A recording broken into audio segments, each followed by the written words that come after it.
I am Rick Ellis from All Your Screens. Thanks a lot. Hi. Hello. uh, Alan, let me start with you. I'm curious if they had any discussions with you about what was going to happen with Hana over the second season, because I don't want to give away too much, but by the end of the season, she's in a very different spot than she was when the season starts. Yeah, there was a lot that we talked about with Dave and our producers of how much I should know and how much I shouldn't. And I feel as if we got to a good place of how much I was discovering as we were going, as opposed to where she was going to end up. And I was kind of adamant too about I didn't want to know where we were going to be at the end of the season because I wanted her to kind of explore it as the character was learning it too. So it was fun as an actor to every week kind of open up a new, side of her that I as an actress didn't know. Well, Gabrielle, that opens up this sort of the same question to you in that,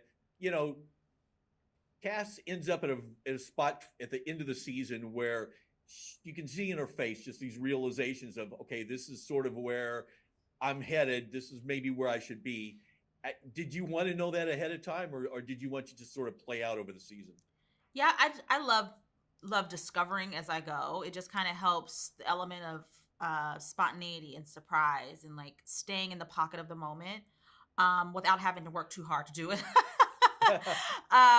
But yeah, it's a lot of fun because the little nuggets that David will provide us as we just have these conversations, even some of that is just like a very surface amount of information.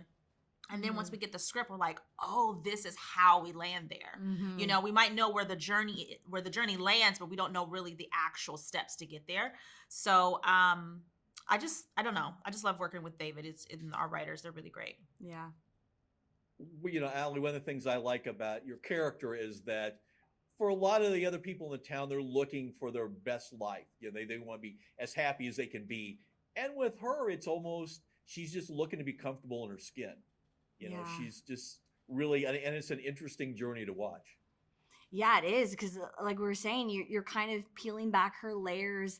The audience is peeling back her layers, with her, which is really fun as an actor to play, but also, just this wonderful mix of emotion and trauma and comedy. And this season is fun because she's doing something we've never seen her do, which is stay in a town, past the point where she gets freaked out and wants to leave. So I think it's really fun to see what would Hana be? What would she do if she had friends, if she stayed somewhere past to her uncomfortability point? So that was really fun. Gabrielle, I'm curious, do you think that Dusty and Cass would have ended up at the same spot on their own, or would they have just sort of lived that life? When you look back at the way they were in, season 1, episode 1, it almost feels like they were pretending this life of happiness because they felt like that's what they were supposed to do. Would they ever had that sort of realization without this outside force? I don't think so. I really don't. I feel like when we find them in season 1, they seem like the happy-go, middle America, like middle of nowhere town, and just living life. You know what I mean? Doing all of the things. They checked all the boxes, like, married, a child, a home, and in a career, and all of those things. But sometimes there takes a force outside of your familiarity to kind of nudge you to do something different. And sometimes it's scary. Sometimes it's uncomfortable. It's the fear of the unknown, right? But the journey it takes you on, I feel like a lot of times, especially couples, need to go on certain journeys individually to really enhance either the relationship or to make the decision that it's best to do their own thing. So I think the journey that we're going to see with Cass and Dusty, a lot of couples will be able to relate to that one way or the other, and appreciate the journey that they go on in the discovery. But I don't think that without the machine, they would have ended up where we find them in season 2 at all. Well, speaking of journeys, and Gabrielle, I don't want to give anything away, but that last episode of this season, you're doing something which is, I'm just wondering if they had this conversation of, okay, we're going to dress you this way, and you're going to do this. How much did David have to convince you, okay, this is the way to go? Well, they there were a lot of fittings. I think that this season, that was my big costume moment. Like last season was the dress that she wore at the gala, the big butterfly wing dress. There was a lot of fittings for that.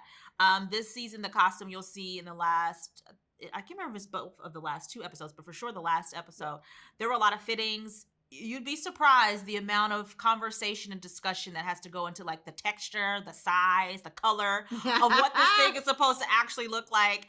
And then once you stick us in there, it's quite comical, but then it's also like, I'm trying to be serious and you're trying to take me serious dressed as this character. But so it's very funny. But also I think a testament to how our show really envelops like the levity of comedy, but then also adds the drama and like the mystery and like all of these elements. But yes, there was a conversation and I was game for it. I was like, oh, bring it on. Let's see how funny this will be. My favorite was looking out of my trailer and seeing the walk. I was like, what is happening? Well, you know, Ali, you're sort of in a different spot with Hana because the season ends not on a cliffhanger, but you don't know what's happening. You know, she's sort of this moment of discovery and okay, what's next?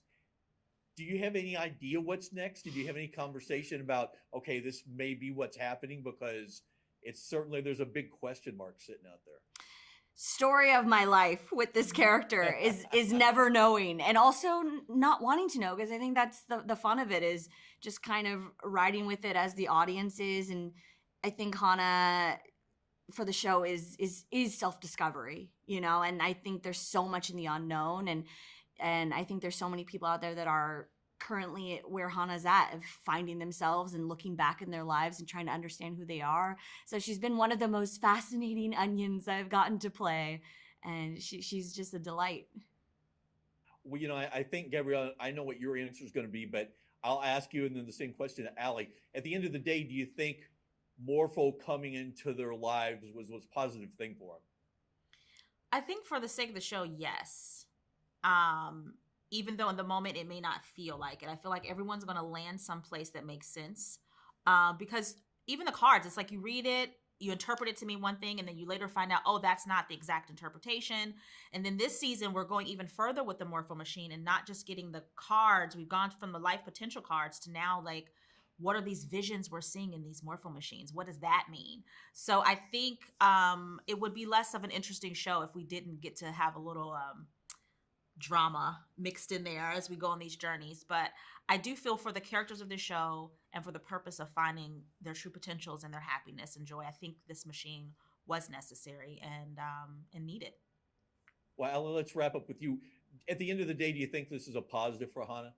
I think transformation will always be hard, but what's on the other side of that is so beautiful. And even from season 1 to season 2, you're seeing Hana smile in season 2, which is so fun. I was like, wait, am I smiling? Oh, this is fun and new. So absolutely, I think it's always going to be hard when you're transitioning and finding new things about yourself, but ultimately it's going to lead to a stronger version of yourself. So yes, 100%. I think the Morpho is positive, even if, you know, in the middle of it, it's very tumultuous and the journey is tough, but absolutely.